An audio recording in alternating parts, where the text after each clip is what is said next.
डर से मुक्त होने का कोई एक राज नहीं, बल्कि यह कई उपायों और जीवन शैली में बदलाव का परिणाम है। यहाँ कुछ मनोवैज्ञानिक और आध्यात्मिक सुझाव दिए गए हैं जो डर को जीतने में आपकी मदद कर सकते हैं।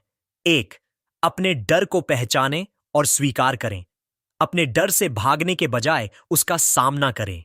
शांत बैठें और सोचें कि आपको किस बात से डर लगता है। डर को नाम दें, चाहे वह असफलता का डर हो, आलोचना का डर हो या अज्ञात का डर हो। 2. डर का सामना करें। Gradual exposure. अपने सबसे छोटे डर से शुरू करें और धीरे धीरे बड़े डर का सामना करने की हिम्मत जुटाएं। उदाहरण के लिए, अगर आपको लिफ्ट से डर लगता है तो पहले एक दिन लिफ्ट में चढ़ें और अगले दिन फिर से चढ़ने की कोशिश करें। 3. अपनी सोच बदलें। डर अक्सर हमारे मन की उपज होता है। नकारात्मक विचारों को चुनौती दें। खुद से पूछें कि क्या आपके डर सच होने की संभावना है। खुद को बार बार याद दिलाएं कि आप मजबूत हैं और किसी भी डर का सामना कर सकते हैं। 4.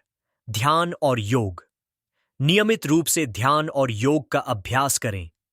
गहरी सांस लेने के व्यायाम से घबराहट को नियंत्रित करने में मदद मिलती है। यह आपको मन को शांत रखने और वर्तमान क्षण में रहने में मदद करेगा। 5. अपनी भावनाओं को लिखें। एक डायरी या जर्नल में अपने डर और उनसे जुड़ी भावनाओं के बारे में लिखें। यह आपको अपने डर को बेहतर ढंग से समझने और उन पर काबू पाने में मदद करेगा। 6. ईश्वर पर विश्वास। जिन लोगों की आध्यात्मिक शक्ति में आस्था होती है, वे अक्सर डर से मुक्त होते हैं। ईश्वर पर भरोसा रखें कि वह आपके साथ है और आप अकेले नहीं हैं। 7. जीवन को स्वीकार करें। जीवन को जैसा है वैसा ही स्वीकार करें। जो कुछ होता है उसे एक अनुभव और सीखने के अवसर के रूप में देखें। 8. दूसरों से बात करें। अपने डर के बारे में परिवार या दोस्तों से बात करें। उन लोगों से सलाह लें जिन पर आप भरोसा करते हैं। 9. स्वस्थ जीवन शैली। पर्याप्त नींद लें, पौष्टिक भोजन खाएं और कैफीन चीनी का सेवन कम करें। 10.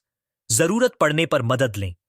अगर डर आपके जीवन को बहुत प्रभावित कर रहा है तो किसी मनोवैज्ञानिक या थेरेपिस्ट से मदद लेने में संकोच न करें। याद रखें, डर से मुक्ति एक प्रक्रिया है जिसमें समय लगता है। इन उपायों को अपनाकर आप धीरे धीरे अपने डर को कम कर सकते हैं और एक निडर जीवन जी सकते हैं।